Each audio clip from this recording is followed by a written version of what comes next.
Urquiza 1916, oficina 202 en Providencia. Centro Perfumes, marcas de lujo.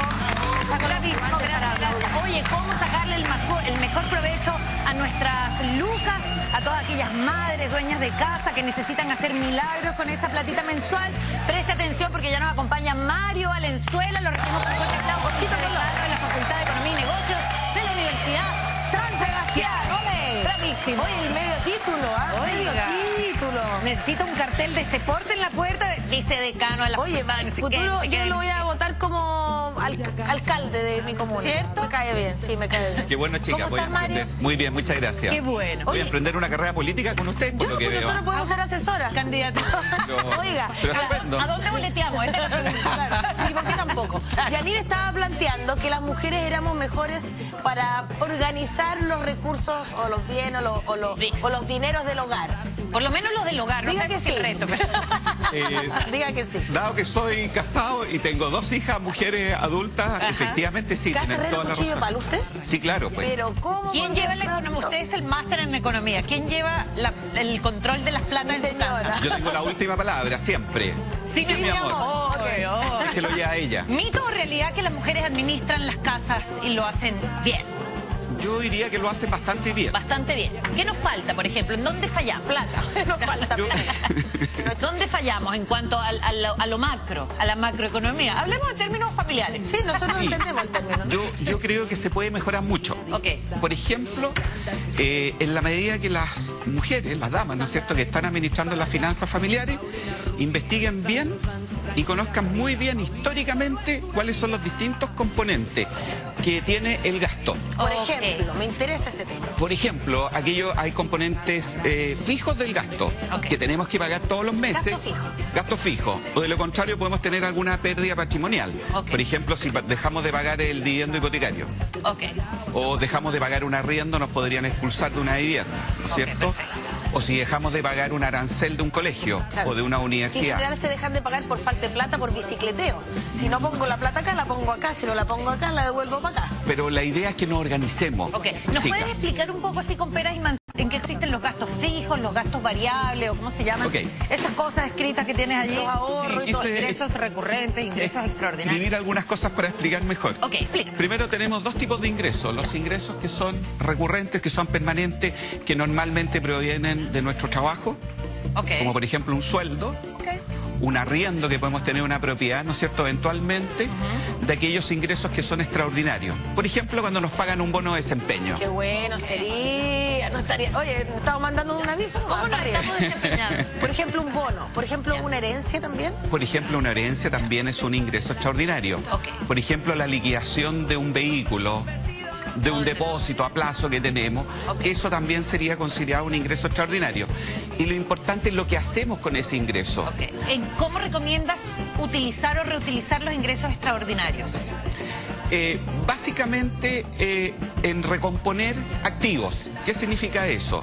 Si me llegó dinero, por ejemplo, me llegó una buena suma de dinero, podría pensar en cambiar el auto. Ok, perfecto. ¿Pero qué recomendarías tú? ¿Reinvertirlo o gastarlo? ¿Invertirlo o ahorrarlo? Yo, que soy economista, preferiría ahorrarlo en algún tipo de instrumento financiero atractivo. ¿Cómo? ¿Cómo cuál? ¿Fondos mutuos? Como por ejemplo fondos mutuos de renta fija, Ok. que son menos riesgosos que fondos mutuos de renta variable, pero que generalmente los renta variable dan más, particularmente cuando la economía está en expansión, que no es el caso hoy en día. Normalmente la renta variable, los fondos mutuos de renta variable dan más que la Y renta si fija. tienes Lo una ideal es deuda. como ahorrar, espera, lo ideal es como ahorrar esa plata extra que te llega porque no forma parte de tu sistema mensual. Claro, no Pero contabas da con la eso. tentación de agarrar la plata y pagar algunas deudas Por para quedar ejemplo, menos acotado. entre pagar una deuda y ahorrar o invertirlo en otra cosa, ¿qué prefieres hacer con ese ingreso extraordinario? Normalmente lo que tendría que uno hacer, chica, es una comparación entre el costo Ajá. que significa Ya. el costo que significa tomar un crédito Ajá. versus el retorno que me entrega una inversión. Ok. Me explico, si yo estoy endeudado a una tasa del 8% y el retorno que voy a obtener de una inversión es de un 5%, indudablemente me conviene prepagar créditos, me conviene prepagar deudas porque es costos más elevados. Por lo tanto, esto depende de cada situación. Hay que fijarse en los costos y en los retornos que entregan los ingresos y en los costos que tienen los créditos. Perfecto. Mario, presta atención porque vamos a comenzar a revisar algunas inquietudes de nuestras amigas en casa. Fíjate que Corina Ponce nos dice... Ay, la Corina. Yo administro. No alcanza siempre y termino gastando mis pequeños recortes, dice ella. Claro, el problema es cuando tenemos seguramente más gastos que ingresos. Entonces, ¿a cuáles les damos prioridad? Exactamente. Bueno, de aquí es importante, para responderle a esta señora, es importante mirar esta pizarra. Ok, cuéntanos la pizarra. Bueno, básicamente tenemos estos ingresos recurrentes y estos ingresos extraordinarios, ya lo conversamos. Lo más importante es, con ingresos extraordinarios, no pagar gastos recurrentes, fijos, que tengo que pagar todos los meses, porque en algún minuto se me va a descalzar, voy a descuadrar. Claro. Ok, con los ingresos extraordinarios, con esa platita del bono, no utilizarla para hacer las compras del supermercado, pagar el arriendo. Pero que dan ganas. Dan muchas ganas. Ponerle un poco más de carne al carro. Se lo dice pero no hacerlo. No hacerlo. Y después identificar todos los componentes fijos que tenemos en nuestro gasto. Que pueden ser lo que conversábamos anteriormente, pueden ser los aranceles de la educación, puede ser el arriendo del dividendo, ¿no es cierto? Puede ser alguna pensión alimenticia, ¿no es cierto? En caso de algún varón o alguna dama, ¿no es cierto? Que lo tenga que pagar. Colegio, arriendo, dividendo, etcétera. Efectivamente, ¿ok?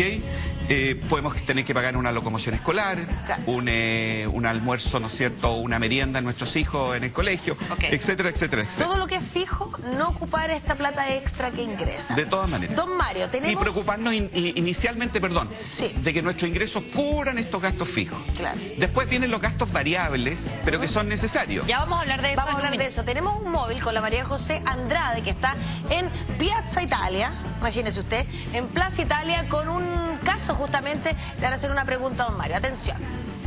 Así es, estamos atentos a lo que dice el economista Mario, pero Rosa tiene una duda, ¿cierto? Sí, a ver, ¿usted cree que al comprar la mercadería por mayor me ayuda a economizar? Ajá. Una muy buena pregunta. Ya, gracias, excelente pregunta, María José. Que manténganse ahí. O sea, un ratito más estamos con ustedes. Muy buena pregunta. Sí, en la medida que los volúmenes y las cantidades que usted está comprando al por mayor las puede guardar, las puede mantener, ¿no es cierto? Las puede preservar en un buen ambiente, de manera tal de que se mantengan y que usted no incremente los niveles de consumo, dado que usted ve que tiene un stock más grande de cierto tipo de productos. En la medida que uno mantiene los consumos habituales, eso podría, normalmente la compra por mayor, podría generar ahorros importantes. O sea, pero Rosa, que era nuestra amiga en la calle, seguramente es comerciante de algún tipo de producto. ¿Cuánto le conviene? Por ejemplo, a ella le convendría endeudarse, pedir un crédito para comprar al por mayor y después ir pagando ese crédito a medida que va vendiendo su producto. ¿Eso es una buena estrategia? Claro que sí, claro que sí. En la medida que ella tenga excedente o diferencias de precio interesantes entre las compras por mayor y las ventas de retail que ella hace, ¿cuánto es un porcentaje? Deberá ser no menos en el industria retail no deberá ser menos de un 10 o un 15%. En ningún caso.